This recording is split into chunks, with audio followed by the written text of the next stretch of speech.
This is Rainmaker. It's a crazy cool multi-sensor technology system that combines Bluetooth and Wi-Fi, ultra-wideband, all sorts of goodness together for triathlon. When it comes to long course triathlon in particular, there are draft zones that the athletes must stay out of. So basically you can't benefit from the draft of the person in front of you for more than just a handful of seconds. If you do stay in that draft zone for a longer period of time, you'll get a penalty. We saw just a few weeks ago at the Ironman 70.3 World Championships that there was a number of athletes, some of them fairly vocal, that were upset at some of the referee calls on the distances made unless they got penalties because they were within that draft zone for too long a period. The way it works is that if you want to pass someone, you can do that, but you have a set period of time to do that. If you take too long, then you'll get a penalty if, again, a referee happens to see you. What this system here does is try to eliminate that guesswork. Essentially, there's two components to it. There's a rear sensor right here, and then a forward sensor there, or front sensor.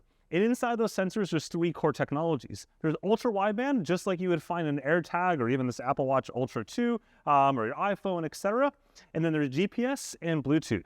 It starts off with the GPS side of things and knowing the position around you. And then when it gets within 30 meters, it has a Bluetooth exchange that happens that basically passes it off to ultra-wideband.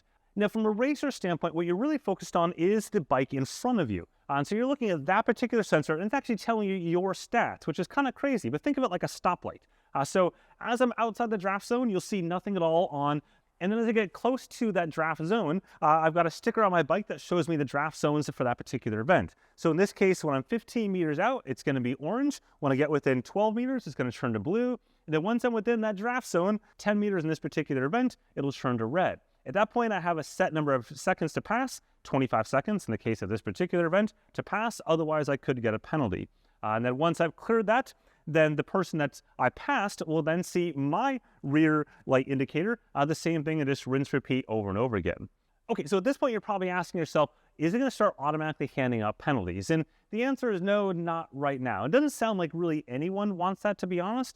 Instead, this is something that the referees can use to validate those athletes are outside the draft zone. Or inversely, if the referee's right next to you, you can go ahead and say, yeah, you're in the draft zone. And you as an athlete can clearly see you're in the draft zone for too long. The referees can have an iPad with them that basically shows them the athletes that are next to you, because these are all, of course, tagged to that particular athlete. And they can see how far they are ahead. And they can also assign a penalty. So the idea being that if the person is assigned a penalty, they'll actually see a light on their forward sensor right here that they've been assigned a penalty, and they know to stop at that next penalty attempt to serve that particular penalty.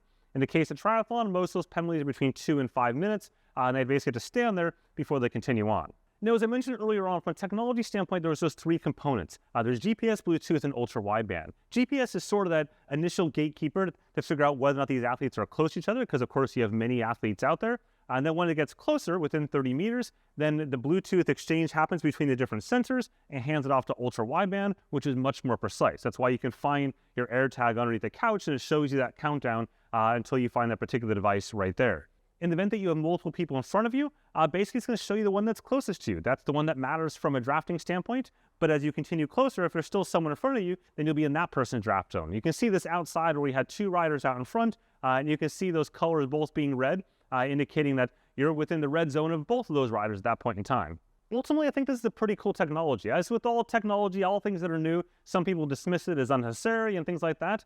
But in the case of pros in particular, I think it is pretty important. Now, when it comes to the implementation of this technology, we've seen it in a handful of pro races this past year. And then next year, we're probably going to see it in a bunch more pro races. And then probably another year of pro races before we start to see it really kind of get wider adoption. And actually, just a quick interruption here, a bit of an update, if you will, since I filmed this. This weekend in Ironman Florida will be the very first North American Ironman race to use the Rainmaker system for the pros. Up until this point, there was only 2 other Ironman races that used it, an Ironman 70.3 as well as Ironman New Zealand back a couple of years ago as a bit of a test. But having an Ironman Florida is a huge deal, and hopefully the start of more Ironman races down the road. When it comes to how they're going to use it this weekend, the officials will not have tablets on their motos. Instead, all the data will be downloadable after the fact.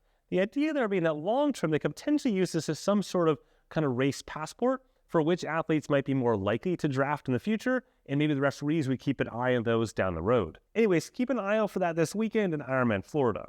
As to whether or not you as an amateur athlete will see this, probably not anytime soon. It's nothing technologically wrong with it, but there's a cost factor in it, and also ensuring that the race organizers want to adopt the system and manage it, etc. But it's really most valuable for the pros. In the case of pros, it is their livelihood, it's their career. And if a ref makes a bad call, either for or against that athlete, then that athlete's payday, as well as whether or not they can put dinner on the table, is at stake. And in the case of pro triathletes, there's not much money to be had. There's only a handful of people at the very top end of the sport that are making a lot of money.